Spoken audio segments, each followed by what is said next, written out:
ಇಷ್ಟು ವರ್ಷದ ಅನುಭವದಲ್ಲಿ ಅದನ್ನು ಬಹಳ ಚಿಕ್ಕದು ಮಾಡಿ ಹೇಳಬೇಕು ಅಂತಂದರೆ ಇಟ್ಸ್ ವೆರಿ ಪ್ರಾಕ್ಟಿಕಲ್.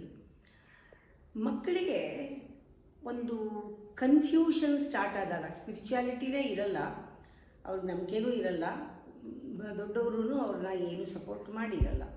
ಒಂದು ವಯಸ್ಸಾದಮೇಲೆ ಅವ್ರಿಗೂ ಒಂದು ಸಂಸಾರ ಇದು ಕಟ್ಕೊಂಡ್ಮೇಲೆ ನಾನು ಏನಾದರೂ ಮಾಡಬೇಕು, ಇದಿಷ್ಟೇ ಅಲ್ಲ ಜೀವನ ಅಂತ ಅವ್ರಿಗೆ ಗೊತ್ತಾಗುತ್ತೆ. ನಮಗೆ ಗೊತ್ತಾಗಲಿಲ್ವ ಯಾವಾಗ ಗೊತ್ತಾಗುತ್ತೆ ಡಿಫ್ರೆನ್ಸ್. ಆದರೆ ಗೊತ್ತಾಗುತ್ತೆ. ಆವಾಗ ಅವ್ರು ಏನು ಮಾಡ್ತಾರೆ, ದೊಡ್ಡವ್ರನ್ನ ಕೇಳ್ತಾರೆ.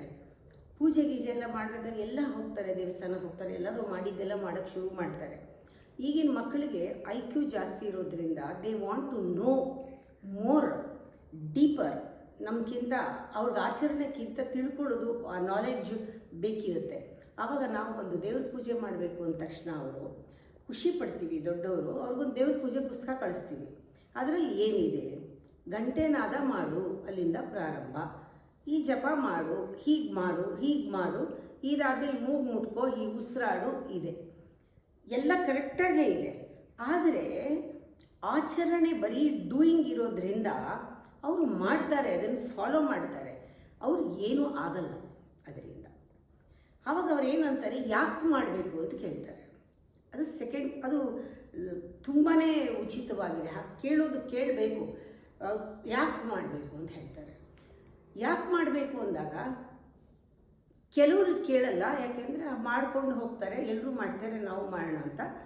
ಒಂದು 50 ಜನ ಆ ಥರ ಮಾಡ್ಬೋದು. ಸುಮ್ಮನೆ ಅಭ್ಯಾಸದ ಮೇಲೆ ಆಚರಣೆಗಳು ಮಾಡಿಕೊಂಡು ಈಗ ಹೋಗಿ ನಾವು ದೊಡ್ಡವರೆಲ್ಲ ಮಾಡ್ತಿದ್ದಾರೆ, ನಮ್ಮ ಮನೆತನ ಎಲ್ಲ ಇದೇ ಮಾಡ್ತಾಯಿದೆ, ಬೆಳಗ್ಗೆ ಹೇಳೋದು ಈ ಥರ ಮಾಡೋದು ಅಂತ ಮಾಡ್ಕೊಂಡು ಹೋಗಿ ಸೆಂಚುರೀಸ್ ಆಗೋಗಿದೆ. ಕೆಲವರು ಮಾತ್ರ ಅವರು ಸಮಾಜಕ್ಕೆ ಬೇಕಾಗಿರೋರು, ಅವ್ರಿಗೆ ಪ್ರಶ್ನೆ ಬರುತ್ತೆ ಯಾಕೆ ಮಾಡಬೇಕು ಅಂತ. ಆಗ ನಾವು ಎಕ್ಸ್ಪ್ಲೈನ್ ಮಾಡ್ತೀವಿ. ಘಂಟಾನಾದ ಮಾಡಿದ್ರೆ ನಮಗೆ ನಮ್ಮೊಳಗೆ ಒಂದು ಓಂಕಾರ ಧ್ವನಿ ಕೇಳಿಸುತ್ತೆ. ನಾವು ಮಂತ್ರ ಹೇಳಿದ್ರೆ ನಮ್ಮಲ್ಲಿ ವೈಬ್ರೇಷನ್ ಆಗುತ್ತೆ, ನಮ್ಮ ಎಮೋಷನ್ನು ಚಾನಲ್ ಮಾಡ್ಬೋದು. ನಾವು ಎಲ್ಲ ಹೇಳ್ತೀವಿ, ಎಕ್ಸ್ಪೀರಿಯನ್ಸ್ ಆದವ್ರು ಹೇಳ್ತೀವಿ. ಆದರೆ ನೀನು ಮಾಡ್ತಾ ಇರೋ ನೀನು ಗೊತ್ತಾಗುತ್ತೆ, ಆಯಿತು ಎಕ್ಸ್ಪೀರಿಯನ್ಸ್ ಆಗುತ್ತೆ. ಆದರೆ ಅವ್ರು ಕೇಳ್ತಾರೆ, ಘಂಟಾನಾದ ಒಳಗಡೆ ಕೇಳಬೇಕಾದ್ರೆ ಏನು ಮಾಡಬೇಕು ಅಂತ. ಇವಾಗ ಪೂಜಾರಿಗಳಿಗೆ ಕೇಳಿ, ಗಂಟೆ ಶಬ್ದ ಮಾಡ್ತಾರೆ, ಆ ಘಂಟಾನಾದ ಅವರೊಳಗೆ ಕೇಳಿಸತ್ತಾ? ಆ ಎಕ್ಸ್ಪೀರಿಯನ್ಸ್ಗೆ ಅವ್ರು ಏನು ಮಾಡಬೇಕು? ಎಕ್ಸ್ಪೀರಿಯನ್ಸ್ ಆಗಿದ್ರೂ ಆ ಎಕ್ಸ್ಪೀರಿಯನ್ಸ್ಗೆ ಏನು ಮಾಡಬೇಕು ಅಂತ ಅವ್ರು ಹೇಳಬೇಕು. ನೀನೀಗ ಒಳಗಡೆ ಸ್ಟಿಲ್ನೆಸ್ ಬರೋಕ್ಕೆ ಏನು ಮಾಡಬೇಕು, ಸೈಲೆನ್ಸ್ ಆಗೋಕ್ಕೆ ಏನು ಮಾಡಬೇಕು, ಎಮೋಷನ್ಸ್ ಚಾನಲ್ ಆಗೋಕ್ಕೆ ಈ ಮಂತ್ರ ಹೇಳ್ತೀವಿ. ಅದಕ್ಕೆ ಯಾವ ಥರ ನೀನು ರೆಡಿ ಆಗಬೇಕು, ಬಾಡಿನ ಯಾವ ರೀತಿ ರೆಡಿ ಮಾಡ್ಕೋಬೇಕು, ಮನಸ್ಸನ್ನು ಯಾವ ರೀತಿ ರೆಡಿ ಮಾಡ್ಕೋ, ಬೇಸಿಕ್ಸ್ ಇದು ಕೊಟ್ಟುಬಿಟ್ರೆ ಅವ್ರಿಗೆ ಅನುಭವಕ್ಕೆ ಬಂದುಬಿಟ್ರೆ ಅವರು ಯಾವ ಪೂಜಾರಿನೂ ಬೇಡ, ಯಾರು ಬೇಡ, ಅವರೇ ಮಾಡ್ಕೊಳ್ತಾರೆ. ಅವ್ರಿಗೆ ಇನ್ನರ್ ಟ್ರಾನ್ಸ್ಫಾರ್ಮೇಷನಲ್ಲಿ ಇನ್ನರ್ ಡೆವಲಪ್ಮೆಂಟು ಗ್ರೋತು ಆಗೋಕ್ಕೆ ಶುರು ಆದರೆ ಯಾರೂ ಬೇಕಾಗಲ್ಲ. They become individual. They see their own centre, they start seeing their own god, their own philosophy start. ಇದು ಇಂಡಿವಿಜುವಾಲಿಟಿ ಬಂದುಬಿಡುತ್ತೆ. ಆವಾಗ ನಮಗೆ ಬರೀ ಮಾಡೋದು ನಿಂತು ಹೋಗಿ ಆಗೋಕ್ಕೆ ಶುರು ಆಗುತ್ತೆ. ಅದು ಆಗಬೇಕು, ಒಂದು ರೆವಲ್ಯೂಷನ್ ಆಗಬೇಕು ಇವಾಗ. ಯಾಕೆ ಅಂದರೆ ಇವಾಗ ನಮಗೆ ಹಿಂದಿನವರು ಅದನ್ನು ಹೇಳ್ಕೊಟ್ಟಿಲ್ಲ. ಯಾಕೆ?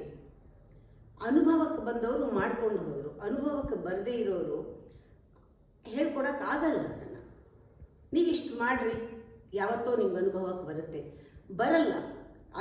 ಎಷ್ಟು ವರ್ಷ ಮಾಡಿದ್ರೂ ಅನುಭವಕ್ಕೆ ಬರಲ್ಲ, ಎಷ್ಟು ಜನ್ಮ ಮಾಡಿದ್ರೂ ಅನುಭವಕ್ಕೆ ಬರಲ್ಲ. ಆದಷ್ಟು ಮಾಡೋದು ಸರಿ. ಅದು ಮಾಡಬೇಕಾದ್ರೆ ಪ್ರಿಪ್ರೇಷನ್ ಏನು? ಯಮ ನಿಯಮ ಪ್ರಾಣಾಯಾಮ ಪ್ರತ್ಯಾಹಾರ ಇಲ್ಲದೆ ಧ್ಯಾನಾಧಾರಣ ಸಮಾಧಿ ಇಲ್ಲ. ಪೂಜೆಗೂ ಕೂಡ ನಮಗೆ ಡಿಸಿಪ್ಲಿನ್ ಬೇಕು.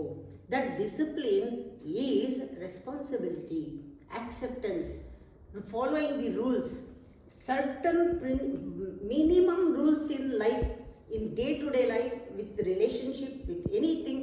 ಸ್ವಲ್ಪ ಮಕ್ಕಳಿಗೆ ಬಂದುಬಿಟ್ರೆ ಅವ್ರಿಗೆ ಆ ಒಂದು ಸೆನ್ಸಿಟಿವಿಟಿ ಬರಬೇಕು, ಲೈಫಲ್ಲಿ ಸೂಕ್ಷ್ಮತೆ ಬರಬೇಕು, ಡೆಪ್ತ್ ಬರಬೇಕು. ಇನ್ವರ್ಡ್ ಜರ್ನಿ ನಾನು ಹೋಗ್ತಾ ಇರೋದು ಅಂದಾಗ ಅವ್ರಿಗೆ ಇದು ಜೀವನಕ್ಕೆ ಉಪಯೋಗ ಆಗಬೇಕು, ನನ್ನ ಲೈಫ್ ಎನ್ಹ್ಯಾನ್ಸ್ ಆಗಬೇಕು, ನನ್ನ ರಿಲೇಷನ್ಶಿಪ್ ಬ್ಯೂಟಿಫುಲ್ ಆಗಬೇಕು, ನಾನು ಮಾಡ್ತಾ ಇರೋ ಕೆಲಸ ನನಗೆ ಸ್ಯಾಟಿಸ್ಫೈ ಆಗಬೇಕು. ಇದೆಲ್ಲ ರಿಸಲ್ಟ್ ಆಫ್ ಪೂಜಾ ಅಂದಾಗ ಯಾರು ಮಾಡಲ್ಲ? ಮಾಡೇ ಮಾಡ್ತಾರೆ. ಆಗ ಪೂಜೆ ಇವ್ರಿಗೆ ಲೈಫ್ಗೆ ಸಪೋರ್ಟ್ ಮಾಡಬೇಕು. ಲೈಫ್ ಪೂಜೆಗೆ ಸಪೋರ್ಟ್ ಮಾಡಿ ಇನ್ನೂ ಒಳಗೆ ಹೋಗೋಂಗೆ ಮಾಡಬೇಕು. ಒಂದೊಂದು ದಿನ ಘಂಟಾನಾದ ಕೇಳಿದಾಗ ಒಂದೊಂದು ಮಂತ್ರ ಒಳಗಡೆ ಕೇಳಿಸ್ಬೇಕು ಅವ್ರಿಗೆ, ಒಳಗಡೆ ಪರಿಶುದ್ಧರಾಗ್ತಾ ಹೋಗಬೇಕು. ಆವಾಗ ಅವ್ರಿಗೆ ಆ ಗಂಟೆ ಮನೆಯಲ್ಲಿ ಆಡಿಸೋದಕ್ಕೂ, ದೀಪ ಹಚ್ಚೋದಕ್ಕೂ, ಒಳ್ಳೆ ಫ್ರೆಶ್ ಆಗಿರೋ ಹೂ ತಂದು ಹಾಕೋದಕ್ಕೂ, ಜನಗಳನ್ನ ಕರೆಯೋದಕ್ಕೂ, ಎಲ್ಲ ಹಂಚ್ಕೊಂಡು ನೈವೇದ್ಯ ತಿನ್ನೋದಕ್ಕೂ ಎಲ್ಲದಕ್ಕೂ ಒಂದು ಮೀನಿಂಗ್ ಬರುತ್ತೆ ಹೊರತು ನನಗೆ ಪುಣ್ಯ ಬರುತ್ತೆ ಯಾರೋ ಹೇಳಿದ್ರು ಅಥವಾ ನನ್ನ ಕರ್ಮ ಕಳಿಯೋಕ್ಕೆ ಅಥವಾ ಯಾರೋ ನನಗೇನೋ ಮಾಡಿಬಿಟ್ಟಿದ್ದಾರೆ ಅದು ನಿವಾರಣೆ ಆಗೋಕ್ಕೆ ಮಾಡ್ತೀನಿ ಅಂತ ನಾವು ಯಾವುದೋ ಒಂದು ಪೂಜೆ ಕಲಿಸೋಕ್ಕಾಗಲ್ಲ. ಅದಕ್ಕೂ ಅವ್ರು ಕಲಿಯೋದೂ ಇಲ್ಲ, ಕಲಿತ್ರೆ ಅದು ನಡೆಯೋದೂ ಇಲ್ಲ ಅಭ್ಯಾಸ ಮಾಡಿಕೊಂಡು ಸೆಂಚುರೀಸ್ ನಡ್ಕೊಂಡು ಬರ್ತಿರೋಂಗೆ ಬ್ಲೈಂಡ್ ಆಗಿ ಸೂಪರ್ಸ್ಟಿಷನ್ನಲ್ಲಿ ಬಿಲೀಫ್ ಮಾಡ್ಕೊಂಡು ಹೋಗ್ತಾ ಇರಬೇಕು. ಯಾವತ್ತೂ ರೆವಲ್ಯೂಷನ್ ಆಗಲ್ಲ. ರೆವಲ್ಯೂಷನ್ ಆಗದೇ ಇದ್ದರೆ ನಮ್ಮಲ್ಲಿ ಖಂಡಿತವಾಗ್ಲೂ ರಿಯಲೈಸೇಷನ್ ಆಗಲ್ಲ, ಟ್ರಾನ್ಸ್ಫಾರ್ಮೇಷನ್ನು ಆಗಲ್ಲ.